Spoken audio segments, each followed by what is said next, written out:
చాలా మంది business owners అడిగేది ఏంటంటే డైరెక్ట్‌గా నేను గూగుల్ యాడ్స్ నేర్చుకుంటాను. నా బిజినెస్‌ని గ్రో చేసుకోవడానికి అని చెప్తా ఉంటారు. అయితే వాళ్ళు సమ్‌వేర్ ఎక్కడో వినుంటారు. గూగుల్ యాడ్స్ నేర్చుకుంటే మీ బిజినెస్‌ని గ్రో అవుతుంది అనేసి. ఒక బిజినెస్‌ని గ్రో అవ్వటానికి డిఫరెంట్ యాస్పెక్ట్స్ అనేది ఉంటుంది. మన బిజినెస్‌కి సంబంధించిన ఆడియన్స్ ఫస్ట్ ఏ మీడియంలో ఉన్నారు? ఆన్‌లైన్ మీడియంలో ఉన్నారా? సో వాళ్ళకి ఏ టైప్ ఆఫ్ మార్కెటింగ్ రిక్వైర్మెంట్ ఉంటుంది?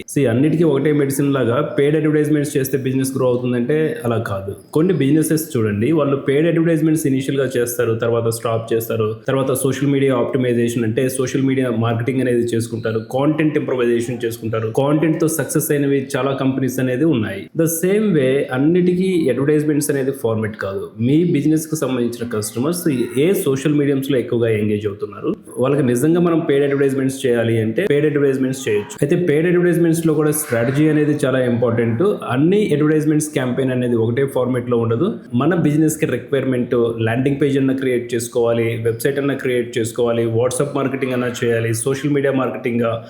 ఎగ్జాక్ట్ గా ఏ ఫార్మేట్ ఆఫ్ క్యాంపెయిన్స్ ని మనం ఫిట్ చేసుకోవాలి. ఏ బిజినెస్ కైనా కానీ ఒక ఫ్రేమ్ వర్క్ ని డిసైడ్ చేసుకొని ఒక స్టాండర్డ్ ఆపరేటింగ్ ప్రొసీజర్ అని చెప్తాం కదా, ఆ ఫార్మేట్ లో మన క్యాంపెయిన్స్ ని కనుక బిల్డ్ చేసుకోగలిగితే సక్సెస్ అవడానికి ఛాన్సెస్ అనేది ఉంటుంది. అలా కాకుండా నేను కేవలం పెయిడ్ యాడ్స్ నేర్చుకుంటాను, పెయిడ్ యాడ్స్ నేర్చుకుంటే నాకు డిజిటల్ మార్కెటింగ్ మొత్తం తెలుసు, అడ్వర్టైజ్మెంట్ క్యాంపెయిన్స్ అనేది నేను రన్ చేయగలుగుతున్నాను, యాజ్ ఎ బిజినెస్ ఓనర్ గా 2-3 క్యాంపెయిన్స్ రన్ చేస్తాము, మనకి మెజర్మెంట్స్ అనేది ప్రాపర్ గా తెలుసుకోవడం తెలియదు, దెన్ నాకు ఈ డిజిటల్ మార్కెటింగ్ అనేది నా బిజినెస్ కి వర్కౌట్ అవ్వట్లేదు అనేసి మన ఫీలింగ్ ఉంటుంది. బట్ ద థింగ్ ఈజ్ అంటే ఎగ్జిక్యూషన్ లో లాగింగ్ ఉండొచ్చు, లేదంటే కన్సిస్టెన్సీ అనేది మెయింటైన్ చేయకపోయి ఉండొచ్చు. ప్రాపర్ గా స్టడీ చేసుకొని మనం క్యాంపెయిన్స్ కనుక క్రియేట్ చేయగలిగితే బిజినెస్ ని ఫార్వర్డ్ తీసుకొని వెళ్ళడానికి మోస్ట్ ఛాన్సెస్ అనేది ఉంటుంది. ఫైనల్లీ ఏంటంటే చాలా మంది బిజినెస్ గ్రో అనుకుంటే instant success, over night sales అనేసి అనుకుంటారు. ఎస్టర్డేకి ఈ రోజుకి గ్రో అవుతుందా లేదా, ఓకే సేల్స్ అనేది ఇంప్రూవ్ అవుతుందా లేదా, మార్కెట్ కి అవేర్నెస్ అవుతుందా లేదా.